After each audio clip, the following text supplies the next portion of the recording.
Timoteo fans, welcome to the third edition of Timoteo TV. I'm your host with the most views, Coach Al. To my far right, we got Chris the Star Lar. Next to him, we got Leo for real Mota. Next to me, we got Buddy. Just Buddy. I can't get no nickname. All right, this week, first game, we have the Seahawks versus the Panthers. Oh, man, this is rough. I mean, we got a 2-0 versus an 0-2 team. The Seahawks are second on offense, fourth on defense. Panthers are 12 on offense and fifth on defense. But not all is doom and gloom for the Panthers. Surprisingly, they're fourth in receptions, which means they're not dropping as many balls this year. They're just not doing much with it once they catch it. But surprisingly, they're second in tackles and second in sacks. I think they need to make some adjustments. When I look at the entirety of the league, they're not out of it because there's a lot of people. There's 6-7 teams are going to be vying for that poor forward position. And so I think that the Panthers, they got to not win this game, but they got to play well. But I think the Seahawks are going to win this one 25-13. If they get 13, that over doubles the points for the Panthers. Actually, is a step up for them. Yeah. Hold on, I got a question for Chris there. As a Panther alumni, what do you think about the coaching staff there? Because they're fighting each other on the field. Well, they're fighting each other on it's the a rough field. time. They're doing a good job.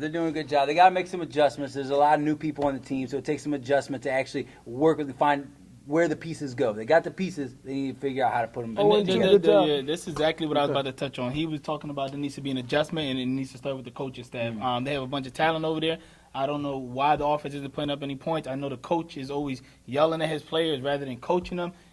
Either he needs some assistance or he needs to step down. Whoa! What? Breaking news. Rumor is that, according to Timoteo, news here, the coach of the Texans has been fired and they have a new head coach. And it's interesting because I was just at their practice and I seen Teacup now running the Texans offense over there and defense. I was wondering what happened to the coach, Berto. What happened? Who? No comment. But this is saying it came from the higher ups, and last time I checked, they're the higher up on the Don't Texans. get away from this game. The Seahawks and Panthers. Man. Don't get away from that. We touched We'll on touch that later. on that later. Back quick on that. I mean, it's going to stay the same. Panthers are going to struggle. They're not going to put up any points. I keep hearing a bunch of rumors saying that the Seahawks are not that good and that, they're not putting up enough points. No, this is the game where Mikey is going to sit there and show the league who he really is. He's the best quarterback in the league. He has the most experience in the league. Mikey's going to come out. They're going to blow the Panthers out 42-12. A quick question, Leo. Is the pressure of being a face of the league too much for Mikey? Because he's throwing 3 picks, 4 picks, 5 picks. I mean, that's not usual for him. No, it's not usual for him. But at the end of the day, the most important thing he's doing, he's still winning games. And he's putting his offense in a position to win games. And it's pretty much his receivers are landing. He's struggling when Tashim is not there, if you notice. Every time Tashim is absent, he seems to struggle. That's always been a little weakness of Mikey's game. When his star receiver is not there, he struggles. But I believe he's going to be there this week against the Panthers, and they're going to blow the Panthers out. He told me I was looking at No, you're good. I mean, Mikey's definitely become, I think, the check down king. I think when Tashim's in there, what better way, to get yards safely and easily when you get to just in the league. dump it off. Yeah, so he's smart, but I think they're kind of cruising over there. The Panthers, they need a lot of work. But I saw some potential with them over there. Their problem is their schedule gets incredibly tough. And so I've seen a lot of people on the Panthers kind of wanting to quit and switch teams and stuff like that. So I don't know if you can do anything with the coaches. The players don't have the character, or they're not brave enough to kind of stick it out. So I'm calling on the Panthers. I mean, they do have some talent out there, but they might just be weak here. You know what I mean? And if you're weak there, or here, both. You know what I mean? Mentally and weak. The players, huh? Who's the coach? Taquan? Taquan is the head coach and over there. Who's Yeah. helping him? Davon. So they've definitely been playing. They've assistance. definitely been getting a lot more penalties ever since Davon kind of stepped in.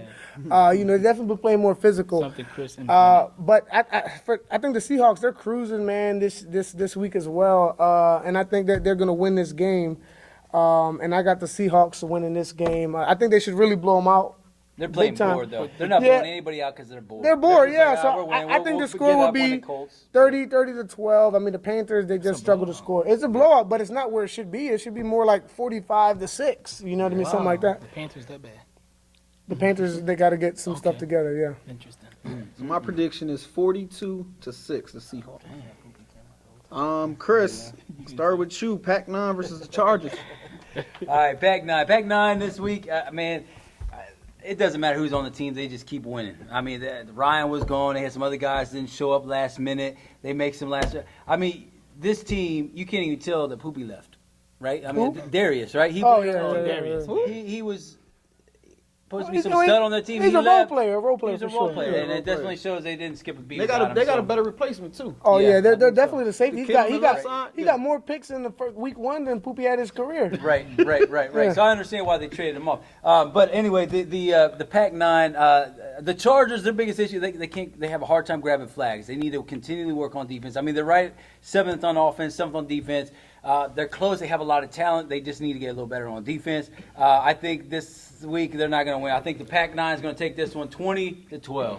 Okay, Chris, I think Bello has the potential to be the number 1 QB in the league. What do you think about Nope, absolutely not. that? Why not? Jose is the greatest quarterback in the league, hands down.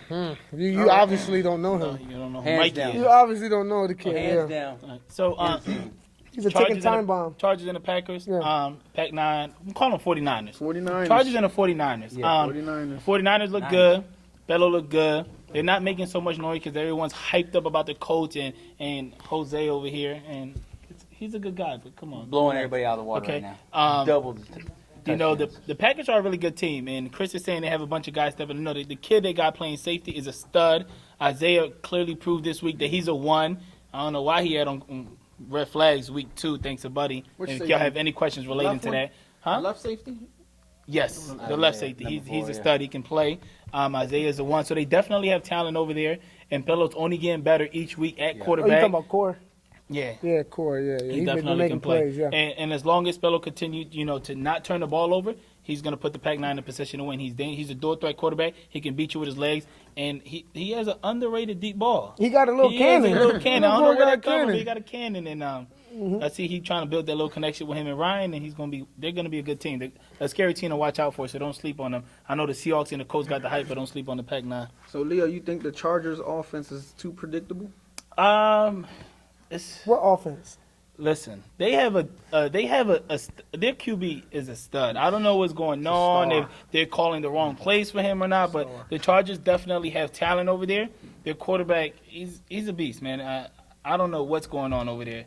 I wish Chris watches them a lot more than I do. I wish he could sit there and tell me what exactly it is, but stop. I haven't watched tape on them. Just get out that 2 safety for starters on defense for the Chargers.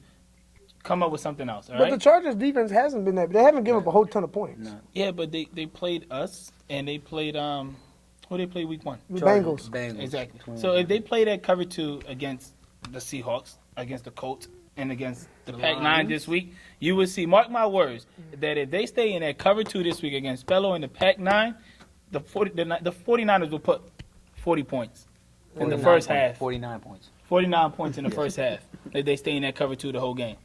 Yeah, man. You definitely see some stars emerge. You mentioned, Ryan not being in this game. Isaiah definitely stepped up. You've noticed Core has stepped up.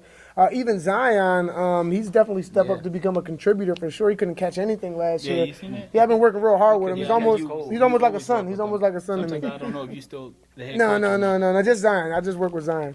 But yeah, so it's Dave has, he just continues to produce players. I think he works real hard with them, and the next guy is always ready to step up.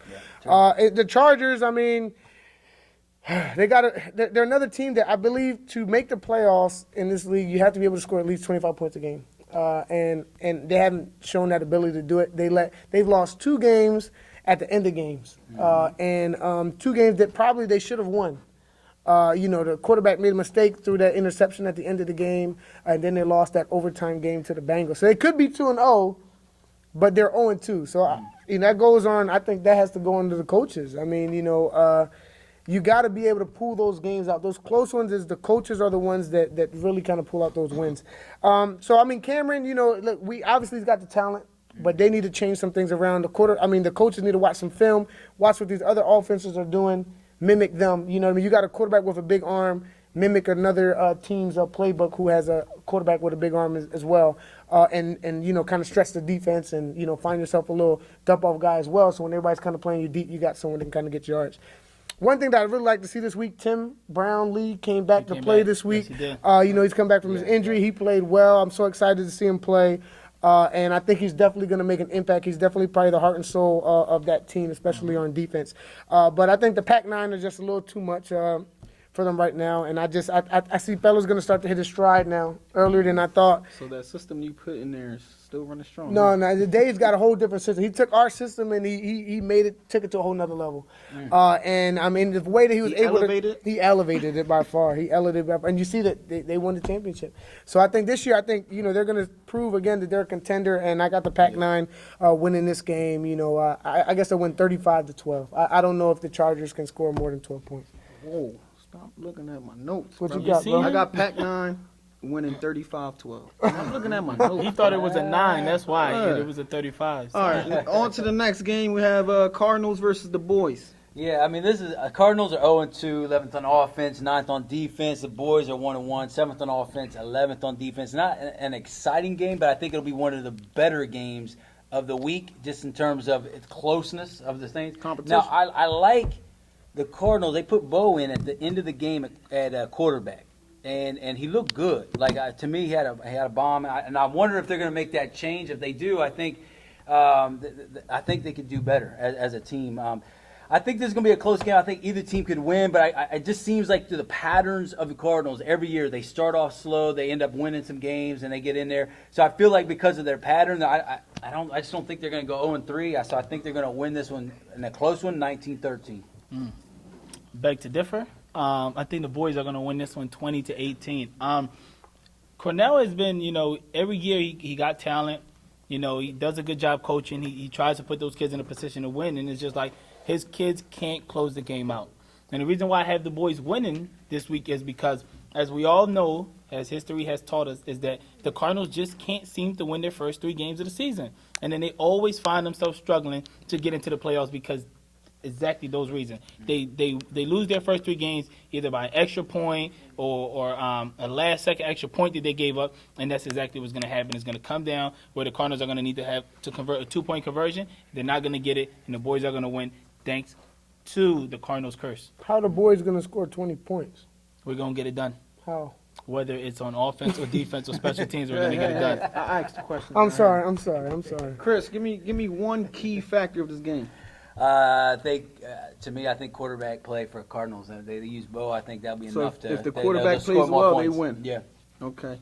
Leo, one key factor. You just said a quarterback playing every week. Eric is getting better. We're going to make sure Eric get better. At the end of the day, this falls on the coaching staff, and we're doing everything we can to prepare Eric so he can be ready every Saturday. Every Saturday, he's getting better. If you guys pay attention to the last game, we could have had 25 or 30 points. His receivers let him down. We had too many drops. We had about 3 touchdowns that were dropped in the end zone. That's 18 points that we left on the board right there. So Eric is getting better, and I think this week he's going to put up 20 points to get us over the hump. Man, that's cool, man. You sweating? I think if you look at Jameer and then you look at Eric at quarterback, I'm going with the team that Jameer's quarterback, and I don't care who the receivers are, who's running what defense. I think that's definitely a change that needs to happen. He's obviously the most talented player on that team, and he needs to have the ball in his hands every single play.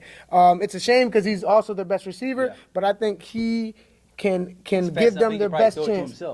He probably could. I'm sure he'll probably try it too. Maybe on a blitz or something. So should they do what we did last year, convert our best receiver to our quarterback? Man, if you look at the history of the league, it's happened many times before. Even White Boy was one of our best receivers. Didn't really have an arm, but he was just kind of smart with the ball.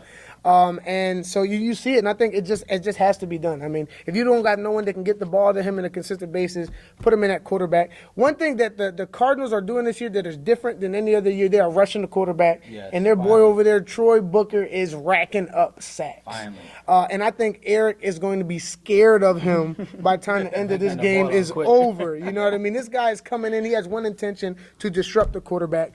And I think Eric is getting better, but I think, you hit bumps in the road. I think he's going to hit a bump this week, and I think the Cardinals, they really need this win. They're going to pull it out. And I got the Cardinals winning 20-6. Wow. What? I think their quarterback play is too inconsistent, and my defense is coming to play. So I got us winning 20-12. You didn't sound very confident.